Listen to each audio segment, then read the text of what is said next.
Ladies and gentlemen, welcome to episode 42 of the Good Keyboard Friends podcast. My name is Hubert the Mad, and my three co-host friends, Simon, Tangus, and James, are unavailable, which is totally fine because, like we always say, real life things come before the podcast because it's just a podcast. But, ladies and gentlemen, the audio listeners only, you want to turn on your video. You want to go to YouTube and watch this video because I have the sexiest man alive with me. GQ Sexiest Man Alive 2025. It's been set in stone. Someone that I have grown with in terms of, just as friends and things like that, as part of a RuneScape clan during COVID times. Someone that I know as Affect Control. Welcome, Affect. How are you doing? It's so great to be here, and it's so great to see you on live stream. We don't usually see each other's faces. It's usually just in-game comms. But I'm Affect Control. I usually go by Affect. I'm Dr. Connor Powelson. I'm a sociologist. And so I think we're going to be talking about some keyboards today. We're going to be talking about some sociology today. And we're, of course, going to be talking about some RuneScape is the clan that Hubert and I were in together. So I look forward to talking about that. But thank you for having me. Yes, of course. Thank you for being here. I guess I want to start off with how we met. So, first of all, yes, ladies and gentlemen, I have another doctor on here. We have some doctors, but they're like engineering doctorate, things like that. This guy has the biggest brain of all the brains. Everybody, just you'll see. But was it 2021 or so when we joined the clan, the Wilderness Guardians, together? Was that 2021, 22? It must have been. It was during COVID for sure. Yeah. So either 2020 or 2021. I think maybe towards the back end of 2020. But yeah, I mean, I think a lot of people got really back into their own hobbies, as well as video gaming for people that were into that. So RuneScape came out when we were kids, and I stopped playing it maybe in high school. They brought old school back. A few years, maybe I was in college at the time. I didn't play it. But once COVID struck, I was like, wait, there's old school RuneScape. I can get back on that. And the rest is history. So I know we were gaming real hard for a while there. But we're back into it a bit, but not as hard as we were. It was so fun because like Affect, so I played when I was a kid. I was never really part of an official clan. Yeah, I was part of some clans, but as a kid, you really don't. I mean, it's like whatever the fuck, you're just hanging out with people. It wasn't until the Wilderness Guardians, which is a clan that's been around for quite some time, that I actually experienced actual structure, so to speak. So, and what I mean by that is you filled out an application, you submitted it, and then you would get approved or not approved and things like that. But I think you joined before me, like a couple months ago. I'm pretty like a couple months before I did. I think so because you're. Yeah. I think you were the first person to join after I joined. But yeah, I was slightly before you. But we were certainly in a cohort together. And as you mentioned, like we had to go through the ranks. And so we definitely did that together. Like we got our graduation together. We got our ranks together. But I went into officer position, so I ended up becoming leadership. But I think you were smart to avoid that because it was quite a bit of work. But you're right. There was some regimenting going on, but it was a lot of fun. Oh man, you know how the keyboard hobby is so awesome. I'm talking to the audience right now. You know how the keyboard hobby is so awesome in terms of watching a content creator or building a keyboard together and talking about it. Affect and I, we would play RuneScape together. The clan was our community. We would do events. We would hang out together in voice sometimes, similar to how good friends through keyboards, they become good friends, not just keyboard related, but actual good friends. Affect and I became good friends through RuneScape. So we were good RuneScape friends, and then we became good friends. And I remember so many nights where we didn't even play RuneScape. We just chatted. We played fun games like Phasmophobia. Just basically enjoyed each other's company and the company of our friends in the clan. So, dude, it was the best of times, man.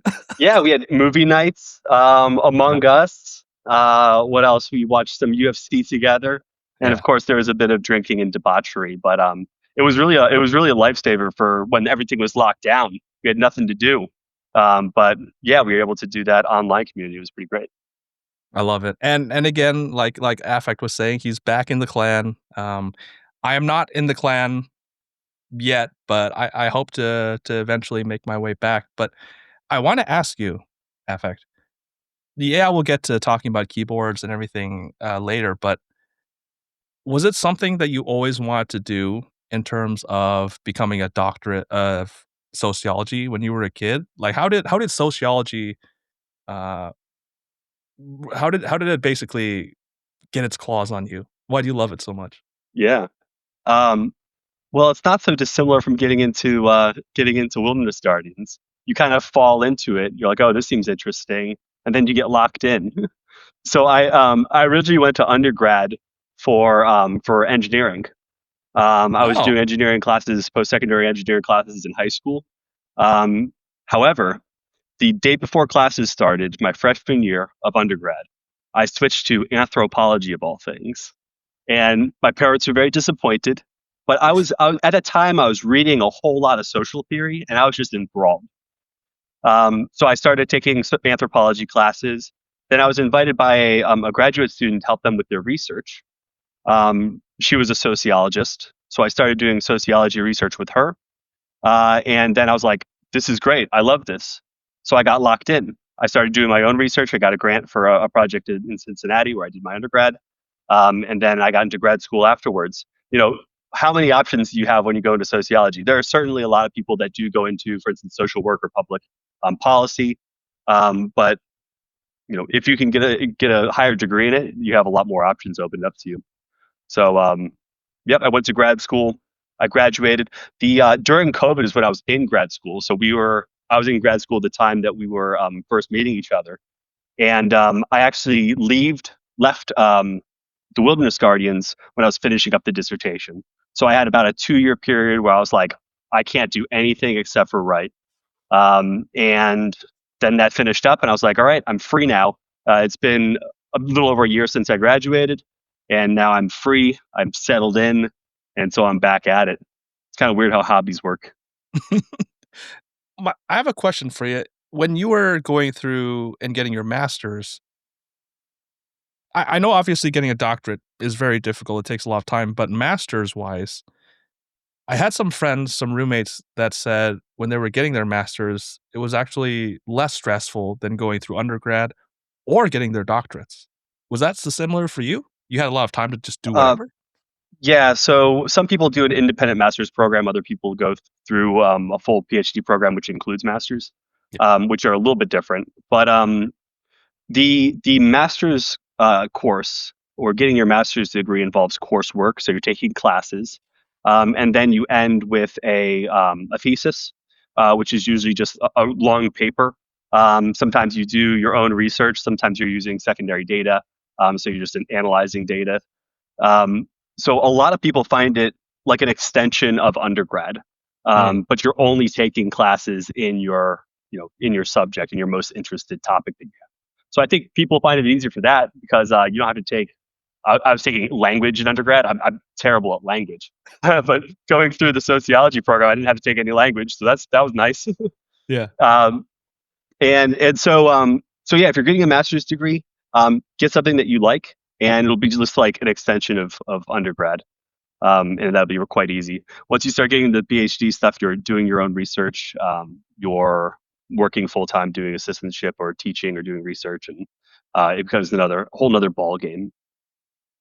What gave you were you part of the program that was master's straight into PhD or not? Or in Yeah, between? I was straight into the PhD. Yeah. Originally, I was going to go to Indiana. I would have been closer to your neck of the woods. Yeah. But I was invited to come to University of Maryland because of a program that they had started up. When I was in undergrad, I was doing research on a shooting of an unarmed black man, Samuel DuBose. I was looking at how did that happen. It actually happened during the research. So my initial part of the research was how do how do these officers train undergraduates to understand surveying campus, because they had undergraduate security workers. But in the middle of doing this research, there was this shooting. An officer from the university did the shooting, Mm. and I had known the officer. So I was like, wow, this is what I need to write about. This is what I need to look further into. So I was doing this work on policing, and the University of Maryland had a program that was looking to train officers using virtual reality, and evaluate officer training using virtual reality, evaluate officer biases. My work is on identity and emotions and social control, so this was kind of right in there. And yeah, so I jumped on this program. It was such a good opportunity. They were going to fund me all the way through the PhD program, and so I grinded that out. And it took a few years, but I finished up that maybe 4 years after I actually right around the time when we started playing RuneScape. I was done with the with that research program, and my time was freed up even more. I just had to write the dissertation, but that was in the early phase of the dissertation. So, but it got busier later. Yeah. Ladies and gentlemen, again, big brain. And we'll get to the reason why Affect is on a keyboard podcast later, but you touched upon it a little bit about your work, but can you explain what part of sociology your work is rooted in, or the different branches of sociology, and any like specific theme that you really spoke to you in sociology and why you went down that route? Yeah. So initially, I got into sociology because of policing. When I got into grad school, I learned about very specific sub portions of the discipline. I got really invested in sociological social psychology, so how people in small groups relate to one another. And as you mentioned, my RuneScape name, Affect Control, well, it's a little different now. The reason I got into that name, or the reason I selected that name, was because I fell in love with affect control theory, which is a theory of identity and emotions. Oh, here we go, There you bringing go. it up. Yeah, so I won't go and define affect control theory for you, but I do want to tell you. So before the podcast, I was thinking, how does my work relate to keyboards? I write a lot. I use keyboards a lot, but I'm certainly not tinkering around with them. And of course, I play games, so I play with them that way. But I was thinking, why do people select the types of keyboards they do? Why do they get into certain hobbies that they're interested in? And affect control theory provides us some of an answer. There are essentially three things. We want to be liked. We want to be seen as good. We want others to see us the way we see ourselves. We want to be competent or powerful. We want to have control. Um, and we want to be activated. We want to be excited.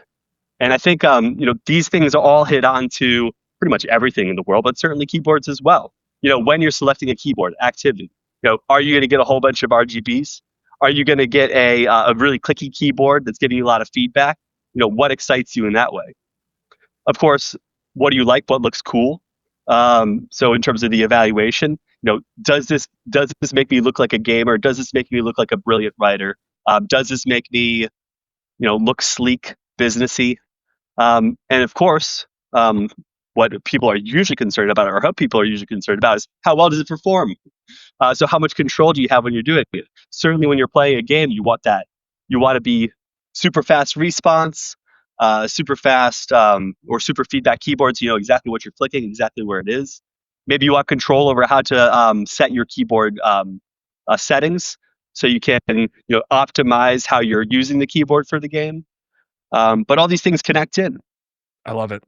There, also, it's not like every single episode we have somebody that is so firmly into keyboards that that's the reason why we have them as a guest. It's very important to remember how the I'm gonna say like keyboard geeks, the enthusiasts, those of us that are like very nerdy into it. It makes up such a small Oh yeah. portion of the community in general, and it's good to have people that can avoid being too in keyboards to talk about keyboards, because I'm blinded by things that I don't realize because I'm so far in, right? If I ask Affect, hey, you know, what do you think about this? he may be able to give me an answer that I actually overlooked because I have a different perspective on things like that. So, um, I'm trying to get him, ladies and gentlemen, into keyboards more. I've already figured out that he likes black keycaps or pretty neutral tones, something that has RGB. I'm gonna get him a TKL, and I'm gonna send him a TKL, and he's going to be a keyboard enthusiast in no time. But can you tell me how you got into keyboards, especially mechanical keyboards? Because I got into it because of RuneScape. I was talking to you many weeks ago how it was construction training, and you had to, was it like 3 and 7? Or you would build the mahogany table, and then you would remove the mahogany table. And I don't know. I have small hands, so it's hard for me to kind of 3 7 Yeah. 3 7. So I wanted a keyboard that had macros, and then I just fell into the hobby. But how did you get into keyboards? I think macros are against the rules. Most people get a foot pedal so you can click with your feet. But yeah, I mean a macro on a keyboard, they probably can't detect it. That's one way to get around it. So good call. Yeah, But yeah, you know, in in high school, in college, in undergrad, I really didn't think much about the keyboards I had. I had uh, like a MacBook, and I don't think the keyboard was particularly good, but it was sufficient. What I yeah. really did like about those keyboards, though, is that I can see them in the dark. I can be writing at night. So it was really important for me, not so much the tactile feeling, but being able to see the keys. And I started with white keyboards with black lettering, but I found that the black keys with white lettering or high contrast lettering, particularly lit lighting lettering, makes it pop out a bit more for me. Right. I know even in classes, I get comments from students who say, I can't look at a white screen with black text on it. So all my slides these days are black screen, white text. Oh, yes, That's yes. right. They appreciate that.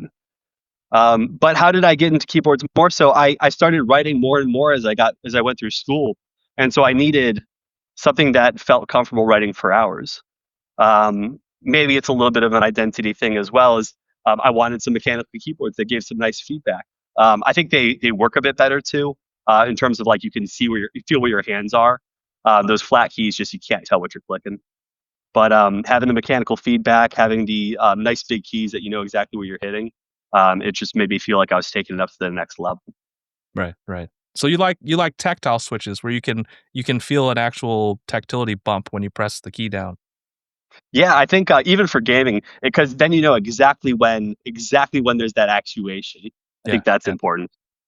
Oh, man. And what do you think overall about, mechanical keyboards in general? Just, obviously, you think it's cool, right? But have you ever seen the super crazy, looking ones with, like, crazy layouts and things like that, and you go, "Oh, these guys are just too over the top."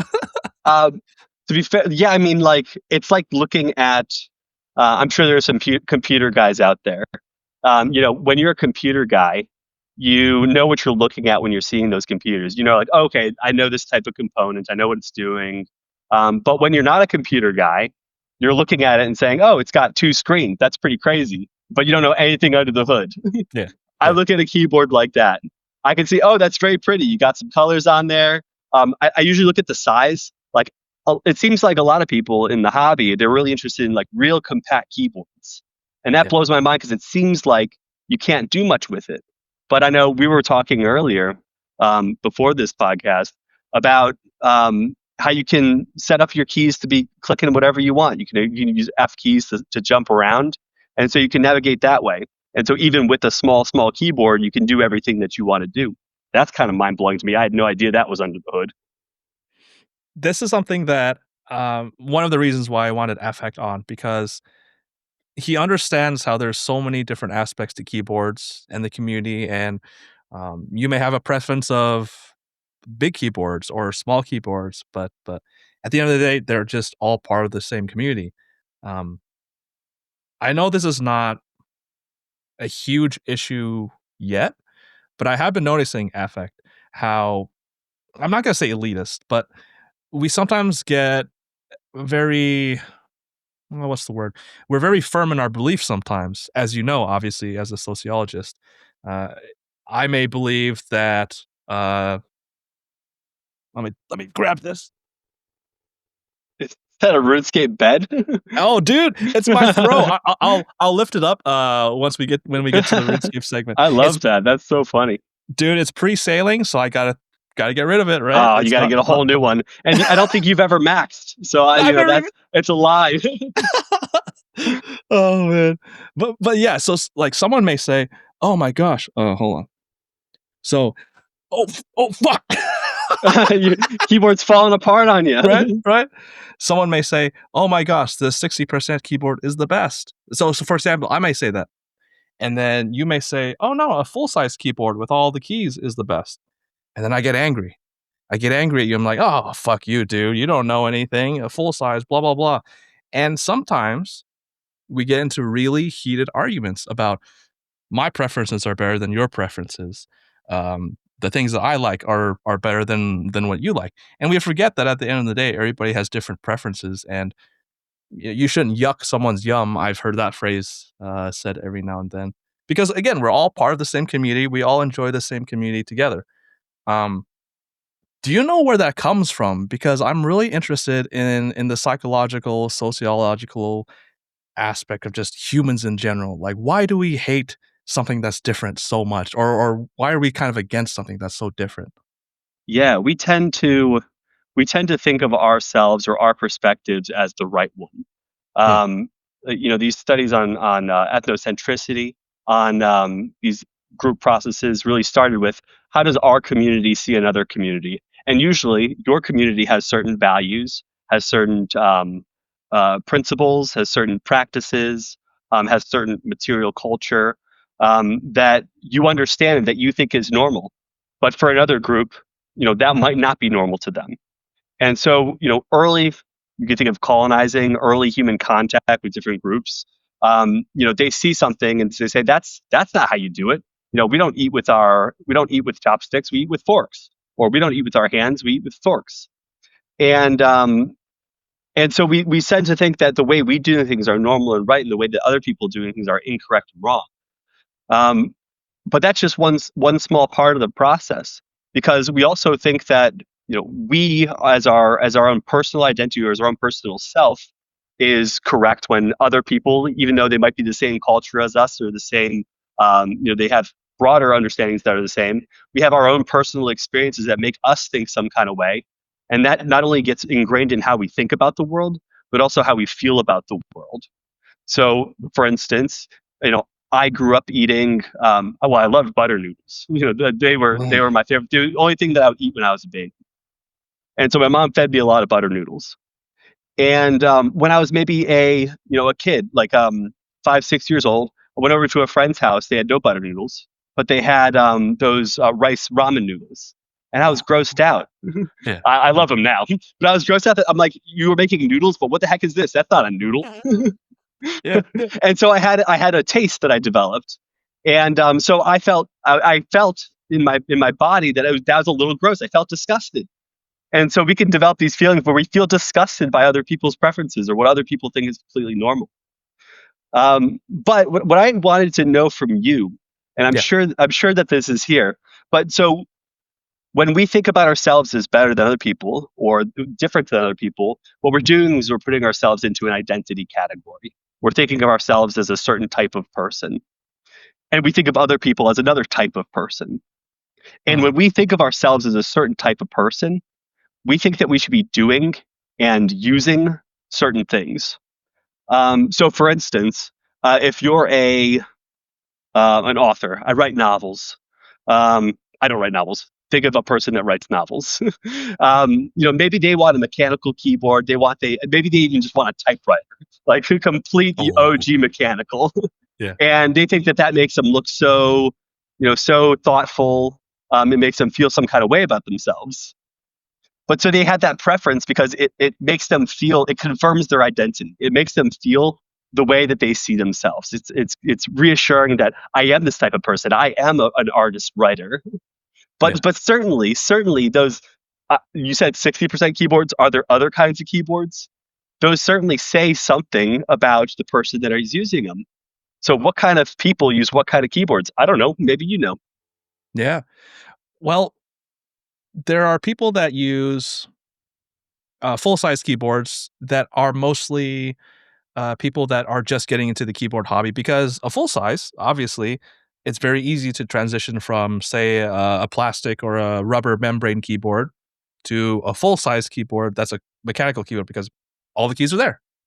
Um, the first keyboard that I ever bought, mechanical keyboard, was a Logitech G710 Plus, which is basically a full size uh, with some additional keys on the left. So usually it's very easy to make the transition from a non keyboard enthusiast to a keyboard enthusiast by going to the full size. Um, some people stay there, but others think, "Oh, hey, I'm getting into the hobby more and more. I'm experiencing more about it, and I don't really need the numpad." So they downsize a little bit. So you get the let me unplug actually what I have right now. You get the TKL, or the 10 keyless, because it does not have a numpad. So maybe use this for gaming, because you don't use the numpad when playing RuneScape, but you still need the F keys, right? For the hotkeys. And then you can obviously type and everything in the arrows. And some people go even smaller to that 60%. Hey, I don't need I don't need these keys. I don't need the F row. I just need this main column. So what I see a lot of times, again, there's always it's not always the case, but the more you get into the hobby, a lot of times the more you downsize your keyboard, all the way down to 40%. Like, not even the numbers, but just the, QWERTY, ASDF, and things like that. It's crazy, dude. Wow. So, but what Yeah. you're describing there is, how do you identify a real one or the realest one? The realest one, the real ones, they have Yeah. one key. They don't even need all the other keys. Dude, But you got 10 keys. What are you doing? Why do you need all those keys? you You just need you the have enter a key? single key, just one enter key. Oh, oh, Yeah, that's great. but then what's funny is what I've seen before is people with the maybe you said 40%, maybe it's the 60%. They'll also have like another essentially mini keyboard on the side which just has the numbers, just has like Yeah. the number pad. Yeah. And so now they're like, "Oh, I got to be a real one, but I also do actually need the numbers. So I'll get a second one." Yeah. Yeah. But Dude, but that's how yeah. they show that they're cool. They got it. Yeah, yeah, and not everybody downsizes, but if you see somebody using a 40% or a 60%, you definitely know that they know their shit. Well, like they know how to use layers. They know, like we were saying, you can map a key to anything. It's not always the case, but yeah, that's how you can tell. Yeah, I like how you're saying, "Oh no, it's not the case. I know, but that's how I feel." But I'm sure there's someone listening that's got a is 100% with the numpad. All right, there's Yeah. someone that's got 150% keyboard, Oh. and Oh, dude. he's like, you weirdos with those small keyboards. I am a hardware engineer. I got the biggest keyboard, and I got all the components in it. Like I don't even have a computer tower. It's just Yeah. all in the keyboard. And he thinks that you are just a joke, and so he's Yeah. laughing his butt off at you right now. Yeah. He's like, no, no, no. The bigger you go, like double full size. Could you imagine, like 200% keyboard? Oh my No. god. But you brought something up that's very that I want to bring up as well, especially since we're in the holiday season, and with the holiday season comes shopping or spending, which is fine, and I'll explain why later on. But a lot of people have the misconception that cheap keyboards are bad, or you're not a true keyboard enthusiast if you have a cheap keyboard, because I mean, some of these keyboards are like hundreds of dollars because they're made of solid brass and things like that, and um, it's very easy to buy a cheap keyboard if they're mass produced, obviously, as opposed to maybe Affect is designing a keyboard and he's only selling 10 keyboards. Well, 10 keyboards versus selling like 1,000 keyboards, obviously the unit price per keyboard, if you sell 10 keyboards, is going to be higher than if you sell 1,000 keyboards, right? So again, it's not as bad. I want to say it's not as bad as it was back in the day, back during COVID and things like that. But we used to see a split, basically the budget side of things and then the expensive side of things. Um, and I want to get your opinion on, it doesn't have to be keyboards, but just that idea in general that if it's cheap, it's bad. Is it just people, their experiences? Hey, I grew up poor. Maybe I didn't have the ability to buy $100, $200 keyboard, $20 keyboard just fine. I want to get your thoughts about why we see that divide so many times in so many different hobbies. Yeah, you're just using something super cheap. You're not as good as me, someone that's using something expensive, whether it be shoes, keyboards, things like that. I want to get your thoughts on that. Yeah, I mean, this is deeply ingrained in our culture.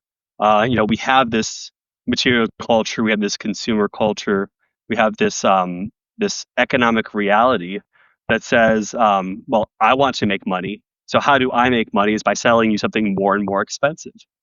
And the more expensive I make it, the more I can, profit off you. And how do I make you buy something that is more and more expensive? I tell you it's better and better, Mm, or I start using components that I say are faster. Maybe they're not. Maybe they are. Or maybe, for instance, I make a keyboard out of gold, and now I'm saying, well, you really want to show off your high status? You can put this on, and everyone's going to think you're the greatest guy ever. But there's a difference, and I said this earlier. There's a difference between what is functionally good, what makes you more competent, what makes you more effective, and what we see as good. And our culture says the more expensive something is, the better it is. mm, But that's not necessarily true. Those are different factors. You have something that's expensive, then you have something that's effective or functional. And you know, back in the day, before we had full industrial capitalism, we had artisanal production.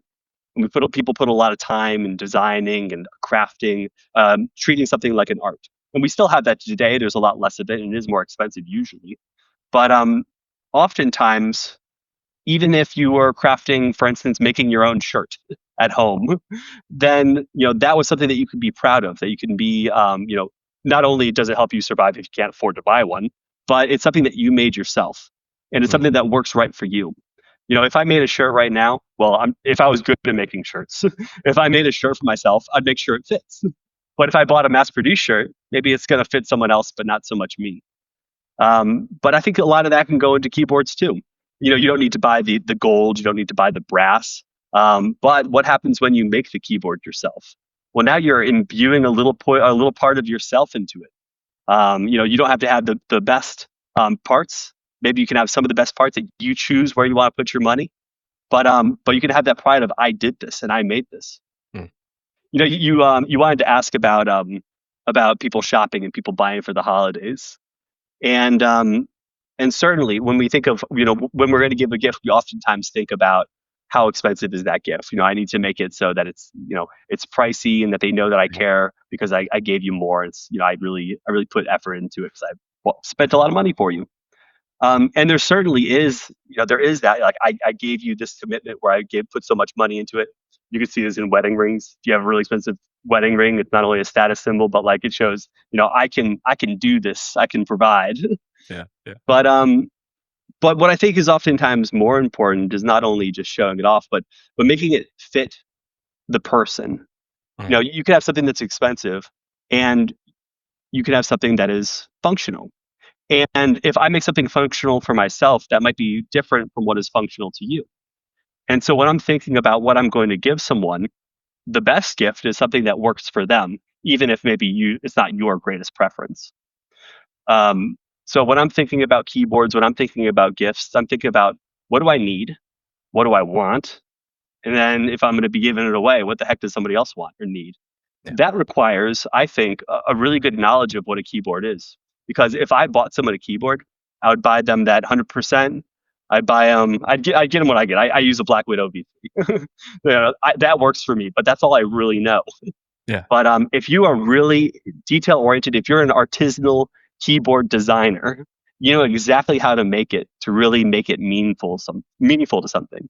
And you said earlier that you were going to give me a keyboard. I have no idea what keyboards. I have no idea, but yeah, yeah. I really look forward to it because I know you selected it for a certain reason, and that you put some thought into it. And maybe even if it's not like something that I'm going to use to be writing full manuscripts with. Just having it around makes it special because it has a little part of you in it. Yeah, yeah. Well, getting into the gift giving thing, we hear how people say it's a gift from the heart, or it's a handmade gift because of this, and so on and so forth.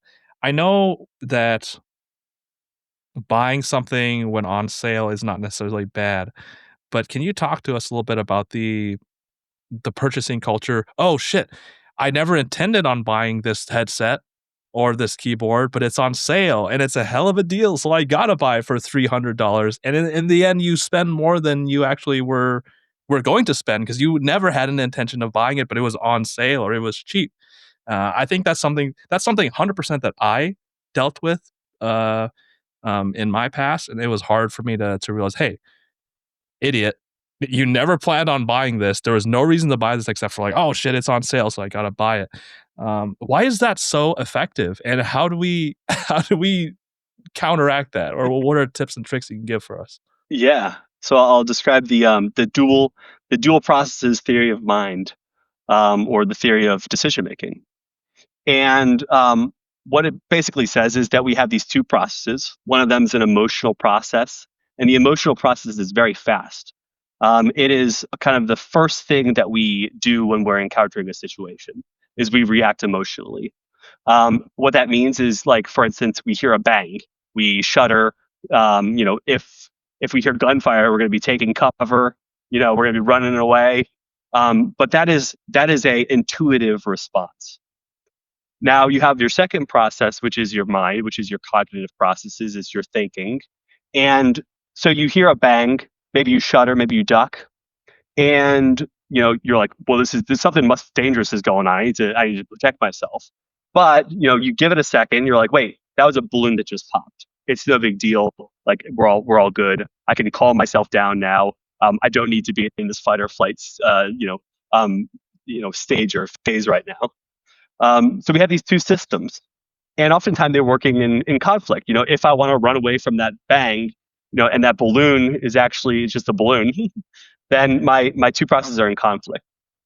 So when we see a sale, we're often thinking, "Oh, that's exciting." Not only are we like new things, we like exciting, short time offers. It makes us excited that we can get this for less than we otherwise would. So it's special. So that's exciting. Maybe they have a whole bunch of balloons around the shop. And, especially for instance during Black Friday, people have balloons, people have banners. They make a whole show out of it. That's exciting for the people that go, even though it seemed like Black Friday this year was a lot less exciting than Black Fridays in the past. It looks like that might be going away, but we'll see. But people try to make it exciting because they want you to get all pumped up, so you'll go and get something. Now, that's one way that we can operate on that emotional system. But we can also operate on the emotional system by saying, this is a limited time offer. You're going to lose this. You're going to lose out on this if you don't do it. We can operate on that emotional system by saying, you're not going to be good enough unless you get this. So you better get Mm, this. You're not part of, when people go out, for instance, on Black Friday. You're not part of that group. You're not part of that. Like, we're all in this oh, together. yeah, When yeah. you can do something that is exciting and collective, and I'm part of this special group that was able to get this at a special price, you feel special. You feel like you're unique, or that you're a part of this elite group. Um, so that's certainly a part of it. So you have these two processes. You have this emotional process and this cognitive process. And this emotional process says, go, go, go, go. You got to buy that thing now. You got to buy that thing now. And your cognitive process is essentially putting the brakes on that and saying, wait, is this a good idea? I don't know if this is the right idea. But we tend to have a certain amount of emotional control, ability to control our emotions. And this changes with time. This changes with your state. For instance, younger people have a less developed forebrain. They have less ability to put the brakes on their behaviors. So they act more Mm, impulsively. We also see, for instance, in people with brain damage, or other conditions, that they're mental health conditions, that they're less able to control or are more impulsive. This can be something that's learned. This can be or socially learned through your childhood.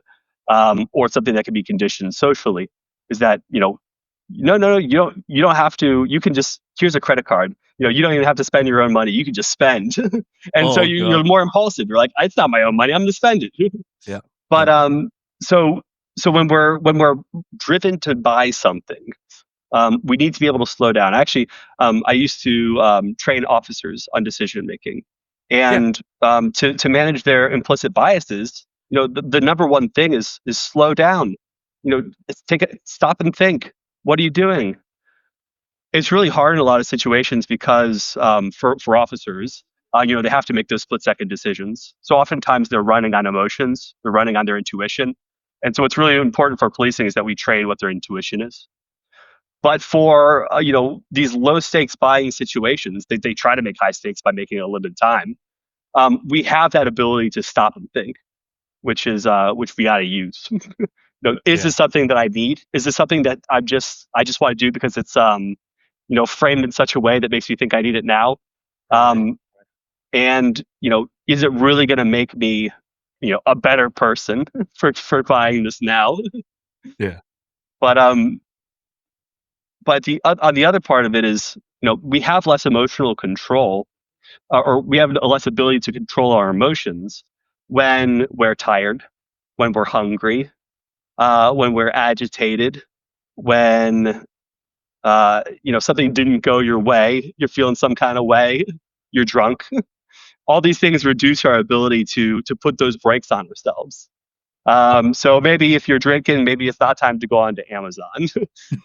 And I know there are a lot of people out there that are, and I've certainly had this too, is that you're like, oh, you make an impulse buy because you're drunk, or that you were like, oh, this, I need this. It's like the middle of the night. You're like, you wake up thinking about it, and I'm like, Yeah. oh, I'm just gonna do it now.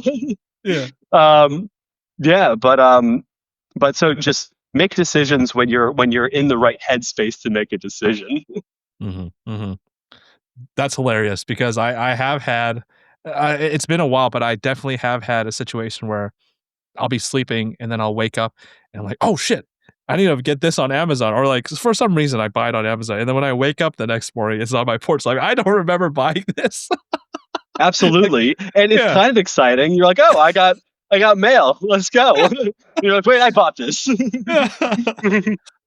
man, and something also that I realize is we're constantly always on the go. Our minds are going nonstop. We try and fill in that void, that uncomfortable silence where you're very introspective and you slow down, you take time to think about things because it's uncomfortable to kind of it may be uncomfortable to not give in to those emotional urges and just take a step back and breathe and realize, hey, I don't need another keyboard. I have 25 keyboards. I have 30 keyboards. What would happen if I didn't buy this keyboard? Hey, I'll save $300.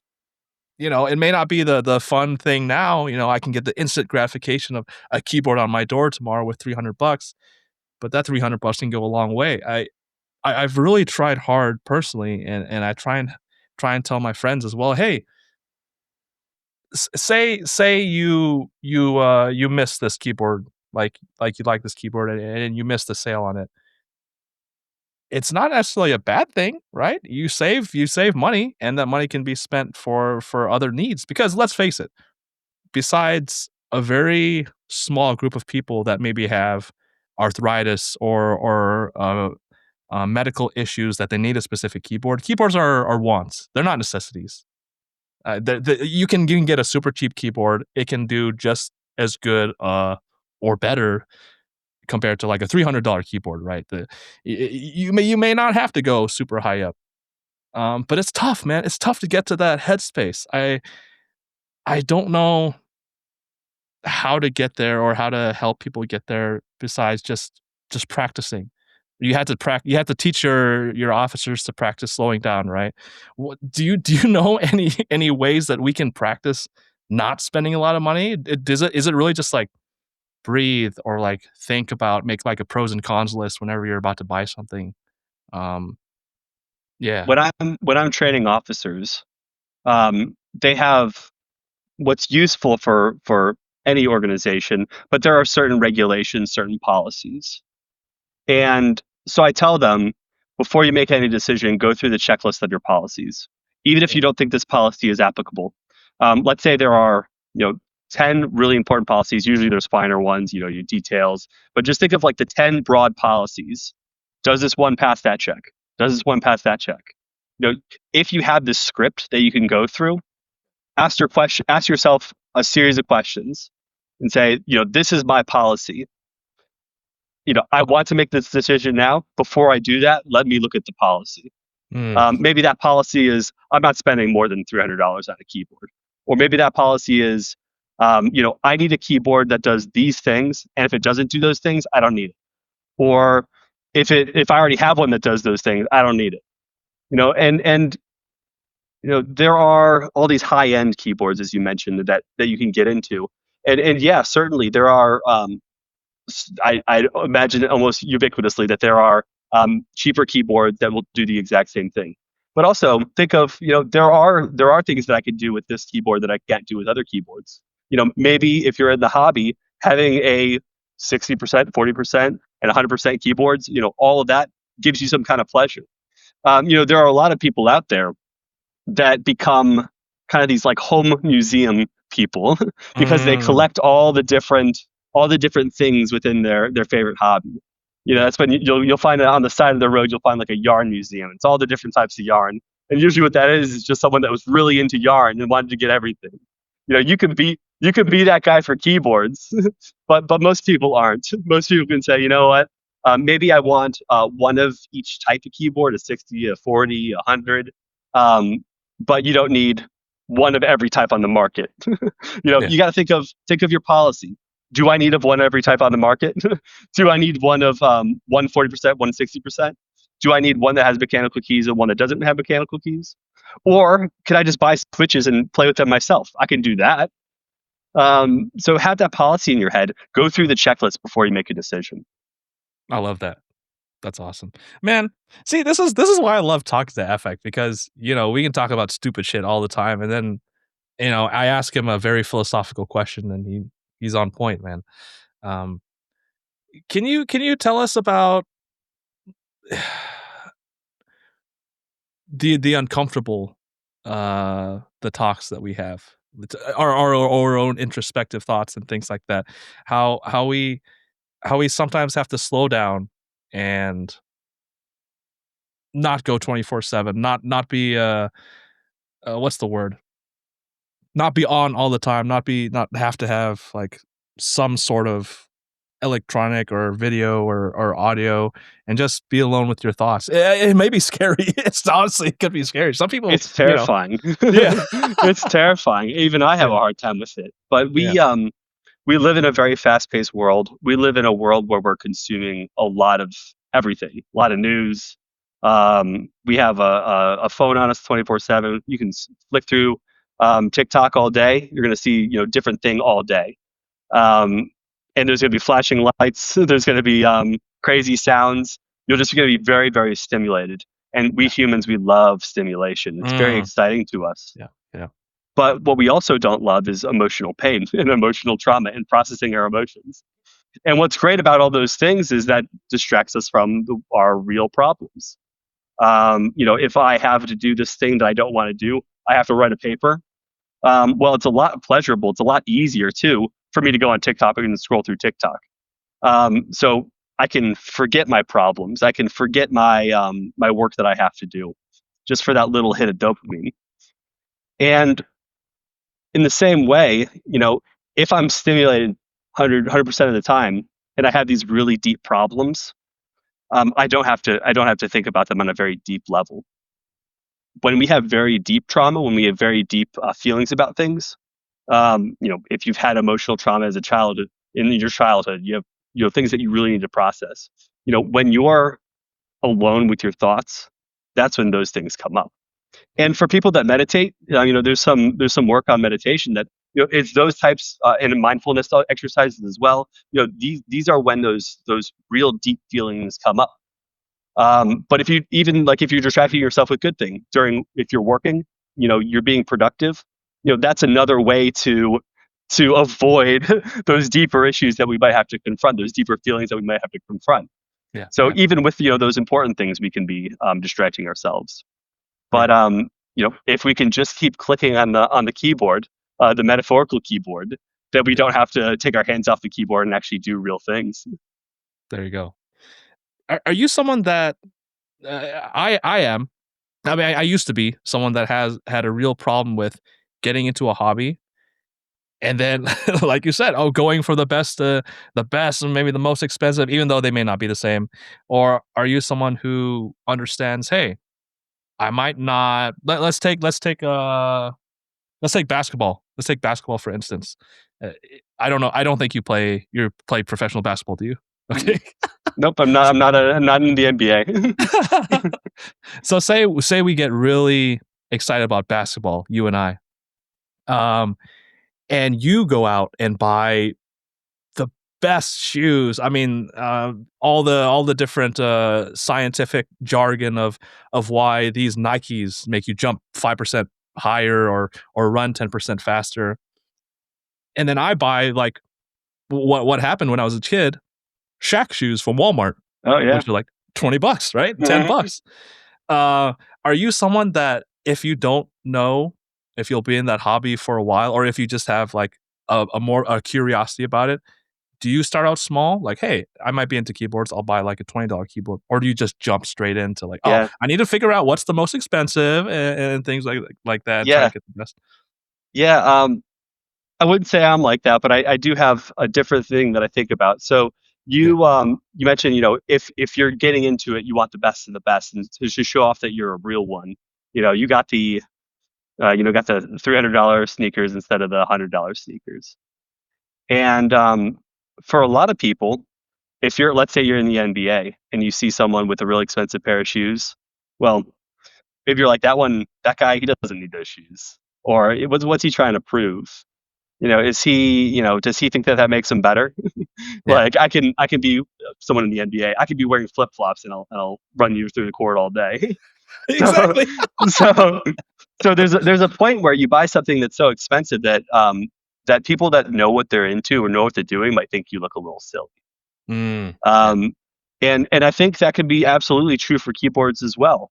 If you are in the hobby, you know how to adjust keyboards, or you know how to you play with all the settings, you know how to play with all the mechanics of it.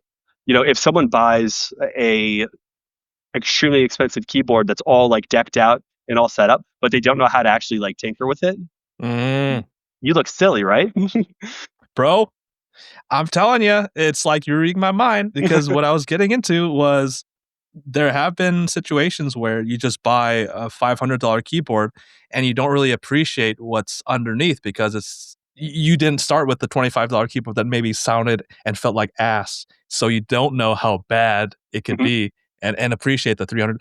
Hey, we learned how to PK in old school RuneScape. Yeah. Um, I'm gonna be like, hey, I can take full bandos and PK with full bandos. I'm gonna get my ass kicked by somebody wearing like D-hide and like Yeah, a or you're gonna D-skinny, you go know? into multis and like take a whole team. It's like if you should have stayed in singles. Like you're not smart enough to stay in singles.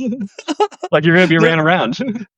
But there's that, yeah, there's that skill aspect, right? The skill yeah, makes up with a lot of the gap between equipment yeah. And for you know often. what?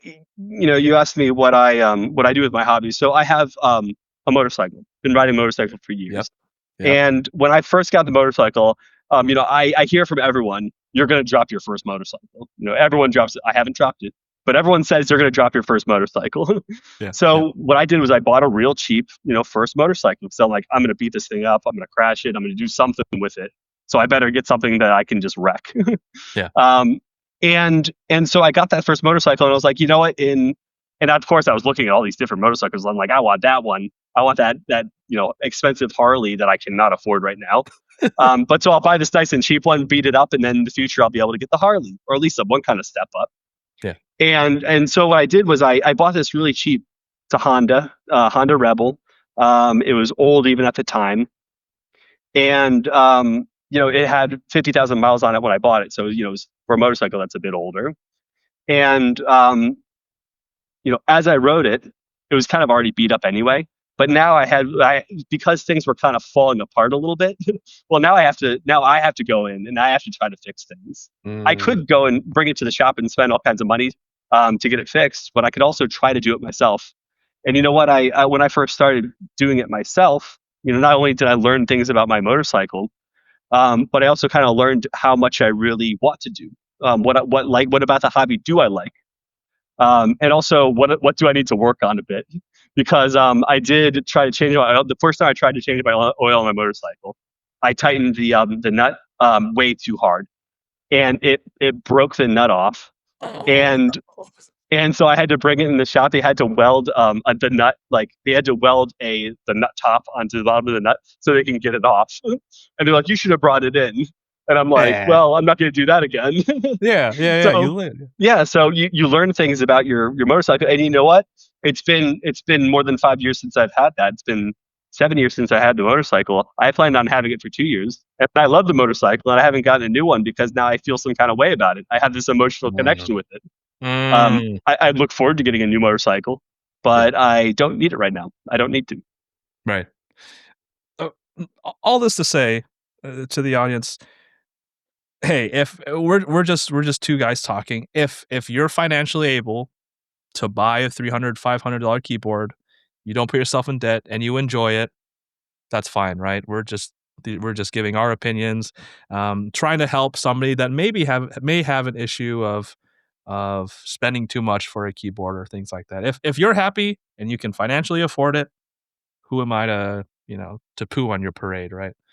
Um, but I just want to say that it's not always about buying things, as we've experienced in old school RuneScape. It's not about having the most expensive gear. A lot of times it's about just chilling with your friends, chilling with your clanmates, chilling with people in the community. In the keyboard community, it's very much the same, dude. I haven't bought. There was a span that ended probably a month ago when I bought a keyboard from my dad. But there was a span of 6 or 7 months where I literally just did not buy anything keyboard related, and my enjoyment came from hanging out with the community. A lot of meetups, like I was talking to you about. I went to Milwaukee for a keyboard meetup to hang out with keyboard people. I went to Minneapolis. Like if I wasn't gonna fucking do that if I wasn't in the keyboard hobby. So there's other aspects that don't have to be like purchase driven You to got your make you you got feel your happy. keyboard fixed in a whole different way. I mean, you Yeah, yeah. you clearly like keyboards. You started a whole podcast on, but but that's a whole different way to experience your hobby than Yeah, yeah, actually using the keyboard.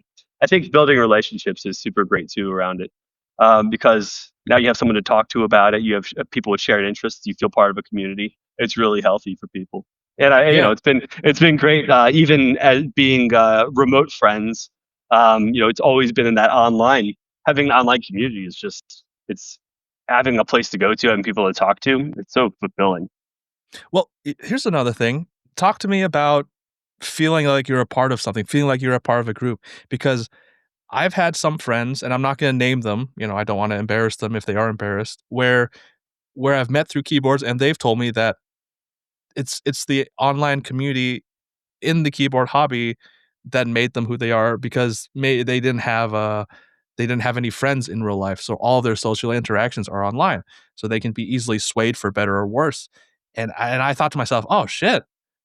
Yeah, there are people like that who, you may not realize you're making a big impact on, but they feel some way because they're part of a community." How strong is that feeling of, like, feeling you're part of something or, like, belonging to a cause or something like that? Well, the American culture is very individualistic. Being alone, being lonely is a social phenomenon. Not only because you're alone, so you're not experiencing the social life, but the way our society is structured is we're increasingly isolated. Mm. People often say, we don't have those third spaces to go hang out in the park or the town square together. And if you do have a third space, it's usually like a coffee shop where you're expected to buy something and you feel bad staying because they're like, we need the space for somebody else. Get going. So, so we don't have as much as these places where we can go meet other people. Usually, what I hear from people about my age now, in their 30s, they're leaving that party culture of, when they're in the 20s, they're always going to meet people at bars, and then they're, getting a little bit older. They're like, I can't drink like I used to. Now, I was meeting all the people I know and meeting all my friends at bars. Now, what the heck do I do? Now I have to find some other place, and there's not very many places out there that we can do that. But as we've grown increasingly isolated in the physical world, we've become increasingly connected on the social world, or sorry, the internet world, the digital world. And, especially for niche hobbies, I hope it's not offensive to call keyboarding niche. It's It is. certainly niche to me. Yeah. But, if you're looking at your local area, how many keyboard connoisseurs do you think there are in your local area? Probably not that many. But um, but when you go online, you can find these people and connect with people that really share your very niche hobbies, and that's something special. And there's something to be said about meeting people in the real world, because usually when we meet people in the real world, they don't have those exact same hobbies, so we're able to branch out and see different things. But it's also special to meet those people that you really can connect with on the things that you really enjoy. So I think a healthy balance of both is good. Don't stop looking for those social connections because you have online connections, because they give different things. I found that what's nice about the online community, particularly wilderness guardians, is that no matter what time of day, no matter what time of year, there's somebody on there that you can go hang out with and at least chat to. That's not as easy to do in the real world. Go ahead and hang out with somebody, but also, like, it's not even just one person that it's not just your best friend. You make friends kind of with everyone in the community. So you don't feel so bad about, it's hard to go up in a restaurant or at a bar and say, hi, nice to meet you. You want to be friends? but if you're in an online community together, you kind of can do that, or just go straight to talking about your hobby. So that's special too. Man, again, you're reading my mind, because we're gonna get into RuneScape now. Uh, for me, I think RuneScape, gaming in general, I've always been a gamer because my dad was into he's a software engineer. He was a software engineer before he retired. So we had a computer when I was a kid, and I always loved gaming. There's a Tonka, like a computer Tonka game where you filled like you were an excavator, you filled the dump truck. There's like a Mickey Mouse and Minnie Mouse like cooking game that I was a big fan of. But RuneScape was the very first game that I actually played and got to interact with online people. And they may be across the US, they may be across the world, and that was so special to me, man, because it didn't matter if you're from, I don't know, Saudi Arabia or Brazil. We're all enjoying this game together. We're fishing together in the same fishing spot. It was so new to me, and I had friends in real life, but I never had that aspect of being connected to somebody super far away, and it was so fun and impactful. Uh, Dude, RuneScape. I'm gonna ask you how it's helped you, but I don't think I've ever gone scammed thanks to RuneScape, because I got fucking scammed when I was a kid. That's right. Yeah, brilliant. And I'm like, I've never trusted by trimming my armor. Oh no, You'll always have that checklist. Is this a scam? yeah. You're like, I've been scammed. I have this checklist now that I've been traumatized. So I better stop and think. Oh. Oh shit. Yeah, that's and I found out that you cannot. Well, yeah, you technically cannot buy girlfriends for 30K GP. That's gonna say Yeah, and I that. learned that Alt F4 does not trim or double your items. Hey, but do you know that if in game, if you type in your password, it blurs it out with asterisks? Yeah, absolutely. By the way, that's not. Just in case somebody's. Don't type your password and press enter. Don't do that. No, but before I talk about that, you mentioned the Tonka game. Was it a game that you put like a toolbox over your keyboard? I had a Tonka game. It maybe I was like, keyboards. Is this what got you into keyboards? I had a Tonka game that, like, you put a keyboard or you put like a toolkit over your keyboard, and then you like use the hammer on the game thing over your keyboard, and it would press the key in the game. So you're able to, like, interact with the game through like this play toolkit on the keyboard. Dude, Did you find it? Maybe. Is it like this? Yeah, something Or I think yeah, something like that. Something like that. Yeah, absolutely. dude, that's that's the coolest thing ever. I remember the Tonka guy, but I don't remember this, like the add-on. Oh my god. Yeah, for a This keyboard enthusiast, it seems like that's something that you need to know. Yeah, that's a great one. oh man, and you had that? I think I had that purple one. Yeah, yeah, I think I had the yellow one seemed a little maybe that was in the 2000s, but this was in the late 90s. Yeah. This Oh purple one. man. Oh, that's so cool. Dude, I love it. I love it. Yeah. But yeah, absolutely. Growing up when I was playing RuneScape, like especially I grew up in Cleveland, like in the winter, it's super, super cold. I didn't want to spend all that much time outside. And of course we would, we'd go sledding, go snowball fights, build a fort. But like when you're wet and freezing and cold and you're done with that, go in and play some RuneScape. Like that was great. Yeah. And what I always loved. So I think, if I recall correctly, back in the day, the holiday events on RuneScape were only the day. Like for instance, the Christmas event was only in Christmas. So like waking up and going into RuneScape, after opening the gifts, of course, or if you're not allowed to open the gifts until your parents wake up, that's my experience. I was like, okay, I can go into RuneScape now, and everyone's running and doing the event together. We're all doing the holiday event, and then you get your holiday RuneScape gift. And Yeah. that's just such a cool memory of doing these things. It was like part of the holiday tradition. But it was like my own little tradition because no one in my family knew about that. Just all the other nerds online, we're all doing it together. But also, I remember staying home sick. I'd be playing RuneScape, and those are like such great memories. Yeah. Um, there was an album by Eminem. Um, what's that song? Go crazy, oh Oh, yeah, baby. yeah. I Yeah. remember that song reminds me of RuneScape because I remember I was sick one day and I just listened to that album on repeat while like I think I was probably fishing lobbies, selling them for 50 GP each, maybe in 100 at that point. Yeah, But yeah. it's those memories of just like doing those things, and that's all online. Like we talk about these things that we remember playing RuneScape. It's like very nostalgic, but we're still playing RuneScape. It's like it's just part of our lives. It's very strange. Oh, it's so great. What got you coming back? Or yeah, what keeps coming back to RuneScape? Is it the people? Is it the game itself? Yeah. Multiple things. They say you never quit RuneScape, that you only take long breaks. And I've of Mm, course found that to be true. Um, so when I first started playing RuneScape during COVID, it was certainly a portion of that was I had nothing else to do, so I was playing a lot of video games.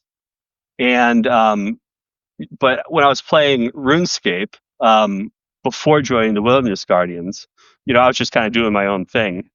But when I started playing with the Wilderness Guardians, because I wanted to get into PKing and I wanted to do like group masses, group bossing, and I was like little afraid of PK because I just really had no experience. So I was more interested in like doing the masses, doing the PVM masses. yeah. And so I started doing those PVM masses with the guys, started to meet people. And to be honest, I really wasn't that into bossing. like, but now I knew all these people. And then I was like, okay, well, I know all these people. They're encouraging me to come PK.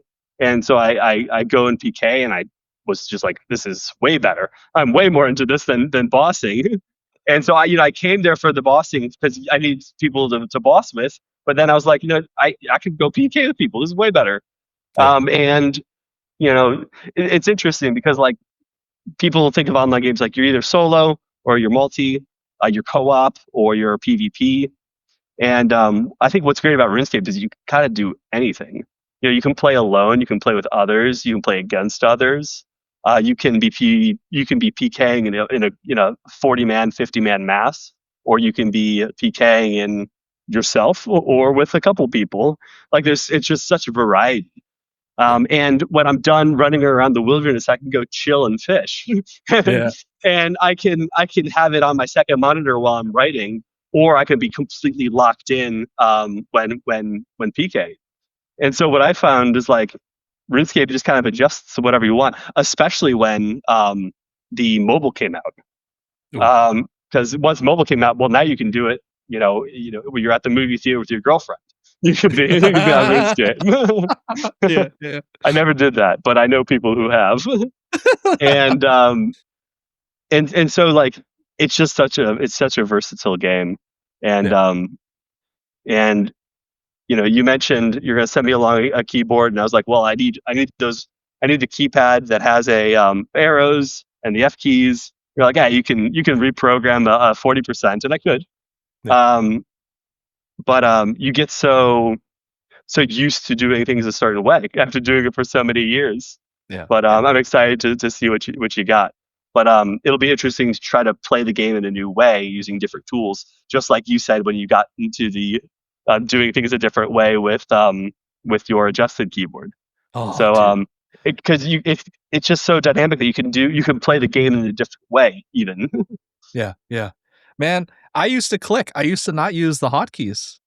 And I was Yeah. forced. We were forced, like, well, I don't know if forced, but we're strongly encouraged, right, to use the F Well, key. yeah, you just can't. You you just can't. You can't do enough clicking. It's too Hmm. much clicking. You need to. And actually, I saw recently a lot of people from World of Warcraft have been moving over to RuneScape, Yeah. and they discuss how like their game is World of Warcraft. I've never played it, but this is how they describe it. Is that like a lot of the controls are on the keyboard, so like you need to be really focused on the keyboard. Oh. But when you go onto RuneScape, it's like all mouse clicking. It's like way more mouse clicking than keyboard use. And so it's really interesting how different games force you to use different mechanics as well. RuneScape's very much a click game, but you can certainly do some things on the keyboard. Yeah. And if you're PKing, you're gonna have to use your hotkeys. Man, I wanna draw the, similarity between the keyboard hobby and RuneScape, again real quick. It's so cool how when we got into PKing, there were so many nice people that taught us how to do it correctly. Yes, maybe because they want, first of all, to benefit themselves and for the whole group to benefit because you're only as strong as your weakest link. That's the saying, right? You're in a PKing squad. If your T beer doesn't know what the fuck he's doing, my first PKing trip, it brings down the You whole TBing group. your first PK trip? Oh my god, dude. Okay. So it was 2Q's PK trip, and it was the Rev Caves, and we were all massing in RD, and he asks, "Anybody want to be a T beer?" I've never PK'd before since like when I was a kid, like F free to play, right? But nobody offered. And so I thought to myself, fuck it, nobody's offering. I want to be helpful. I want to help. I'll TB. I don't I know what feel the that fuck to same be. way. I always will. Oh, dude. And then because I waited for like 5 minutes, nobody wants to be a TBer. So I said yes. And to say that it was a clusterfuck, oh my god. At one point, Yasti changed from PKing to like being a TBer because I was suffering so badly. I didn't know what the fuck I was doing in the rev case, Yeah, man. But yeah. hey, you know what? No one gave me shit about it. No one gave me shit about when they very easily had the right to, and they could have. WG is so fucking awesome. And they took the time. Yasti took the time. All the PKing people took the time to teach us because they knew that it'll make everybody better. Yeah, it might be difficult or time consuming to teach the next generation or the next people to PK, but it brings the whole group up. And then eventually you get some awesome people like Affect who passes on that knowledge. Same with keyboards, man.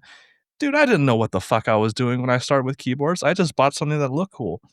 There's so many helpful people in the keyboard community that videos about learning how to solder, and then I figured out how to solder, and then all I want to do was to pass that knowledge on. I create videos how to solder. It's so cool how passing it on and saying thanks by teaching someone else. It's so prevalent in both hobbies. I love the Wilderness Guardians, man. It's such a cool clan, and it's so awesome to see to be a part of something that's amazing like that. A well-run organization, right? Yeah, Oh so just because it's interesting. So I took a couple of years off when I was finishing up the dissertation. I simply didn't have time to play, and so I backed off and I left. Well, it's amazing because I come back 2 years later and you have the same leaders, the same like people in the upper echelons, but there's all these new people. So I'm coming in, I'm like, what the heck is this going to be like? And I'm seeing all these familiar faces and I'm seeing all these new guys, and they welcome me back, and they're like, oh, this is like an old guard guy, like he is like this guy is from back in the day, like wow, how cool is that? And it's just so strange that like I can come back and be welcomed back and also be seen as this like elder in the clan now. But yeah, people will see you and be like, wow, he's from the old guard too. Yeah. And it's just so strange that there are generations of wilderness guardians, and we're all from our different times in the clan, and we've all had our little impacts on the clan and changed it in certain ways. What's interesting is I went on a PK trip the other day. I wasn't running it, but they were still using some of the tactics that, of course, I used and still use. And then they also had some different ones that I wasn't so familiar with, and I was able to share with them things that they didn't that were forgotten with time. Yeah. And it's just fascinating. Yeah, it's Yeah. fascinating. It would be a different experience if WG was gone and you tried to come back, right? For sure. It would be a Oh, different it'd be experience. crazy. I mean, so we just celebrated our 22nd year anniversary. Yeah. Sure. um. So and even his lordship went to the celebration and everything. Yeah. So 2003 was the first initiated, and it was started by his lordship. And imagine coming back 22 years later, and seeing like your clan still running without you. It's a Oh, special type of organization that you could just like run autonomously without you. right, It's right. really nice that how robust it is, how well organized it is, and shows that people can really having certain processes like teaching new people how to do things like recruiting, it's what makes those things sustainable so that you can go back and say, hey, remember the good old days and still actually be able to live some new old days. Yeah, yeah. That's great. That's great. Yeah, without you, if you weren't there, if the people that I knew back then when we joined aren't there, I don't know if I'd even feel like playing RuneScape. Hell, the reason I came back to RuneScape after all this time was to try sailing, to hang out with you, Skeet, talk to Smoke, Yassi, all those people. It's the people that got me back into it, that made me excited. Yeah, the sailing obviously, but hey, I mean, you took me out on your little sailing boat in game, and we just chatted for like an hour, 2 hours one night. It was so awesome, dude. Like you I learned that you should try and live in the moment as much as possible, especially when it comes to things like RuneScape, because when we were playing back in the day, we had no idea that the rev caves were going to be removed, and we had such a blast during those days, the good old days. But we're still making good experiences, right? It's not like everything's bad now, but I never truly felt like I was present, enjoying taking it all in.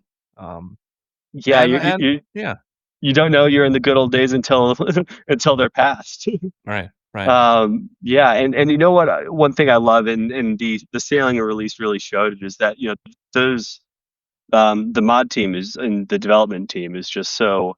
I think they really learned throughout the years. I mean, RuneScape has been going on since what 2001, and so I think they really figured out their stride too. And they're thinking about, what were the good old days like, and what can they learn from the good old days, and how can we make new good days. And sailing, I think, is a great example of them like figuring out how they really want to do it, and also like polling for updates. Like those are all part of that. They really care about the community.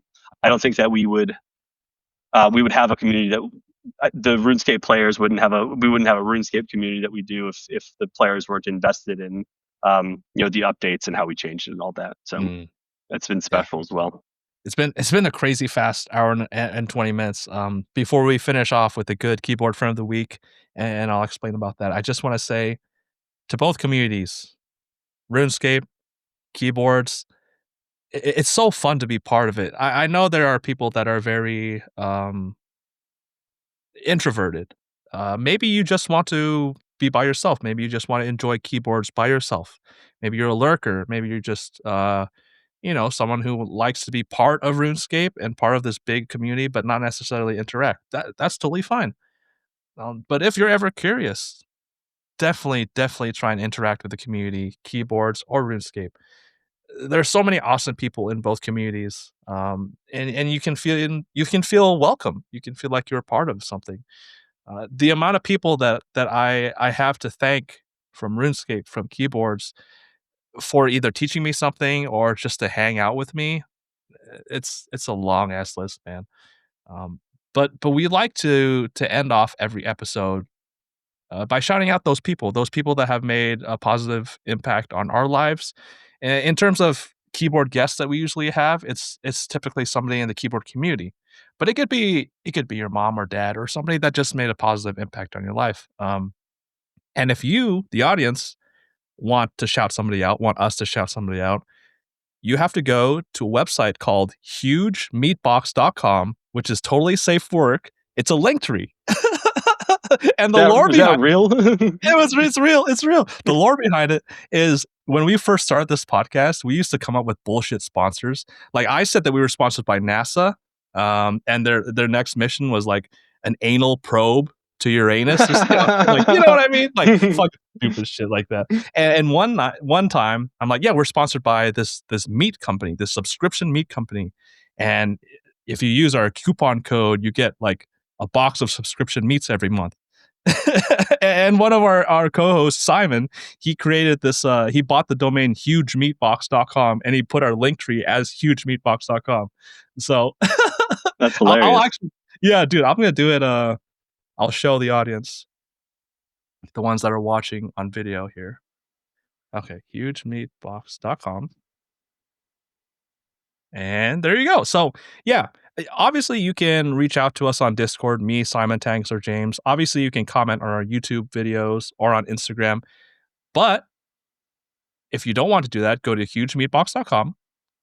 The first link is a Google form to submit your Good Keyboard Friend nominees. And in that link, you just type in your name, the person you're nominating, and the reason why they made a positive impact on your life or why you want to nominate them. You can put multiple people. You don't have to put your real name or their real name. You don't have to dox anybody. And the end of at the end of every episode, we'll shout it out.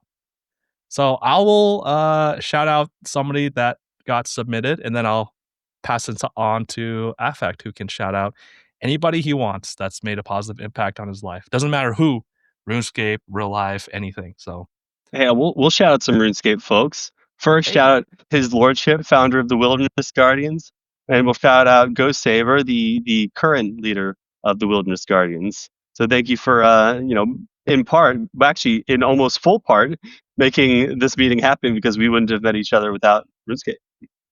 there you go, there you go. Right? Oh man. Oh man, imagine if I had never met you. I'd be sad. I would not have known that I, would have missed out, but oh man, you're just awesome, dude. Um, the submitted from the viewers, good keyboard friend here. Someone named Keypothecary submitted Dr. Oh shit. Montoronitoba. Okay, hold on. Let me put this in the chat. How the fuck do you say this name, dude? Dr. Montoronitoba. Montoronitoba? I don't even see a chat. Oh. Montoronitoba. Thank you, Dr. Montoronitoba. Yeah. And Keypothecary writes, oh God, Dr. Montoronitoba, or McLovin, as he was previously known, is a person I had only known of in passing through the budget space. But through many fortunate circumstances, we have connected online and in person. You know, a person is a good keyboard friend when they drive 2 hours to meet you. And this guy drove him and his family for that long through busy traffic times so that he could hang out with me and my family. He's got great insight when it comes to keyboards, audio, and car things. And as a fellow dad, I can tell that his family gives back the love and support that he provides for them. I still can't believe you adopted the nickname. Oh, that you adopted the nickname that came from a random observation that I had one day, but it means more than you know. Thank you for being a good keyboard friend. So that's why the name is Montoronitoba. Wow, good keyboard friends. That's great. Yeah. So thank you, Keypothecary, for nominating Dr. Montoronitoba, and thank you for being a good keyboard friend. But well, I want to shout out you, man. It's been many years since we first met. like we talked about. We hung out and did RuneScape things, non-RuneScape things.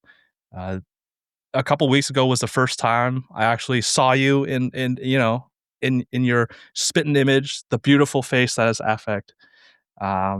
Because we tend to be kind of we're not like showing off what we look like when playing RuneScape in the clan, right? Like, I mean, you Yeah, I can, mean, but keep it with the keep it with your RuneScape face. What does your RuneScape face look like? That's how you yeah, remember them.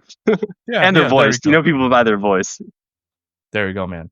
But yeah, thank you, dude. Thank you for continuing to do all you do for the clan, for hanging out with me.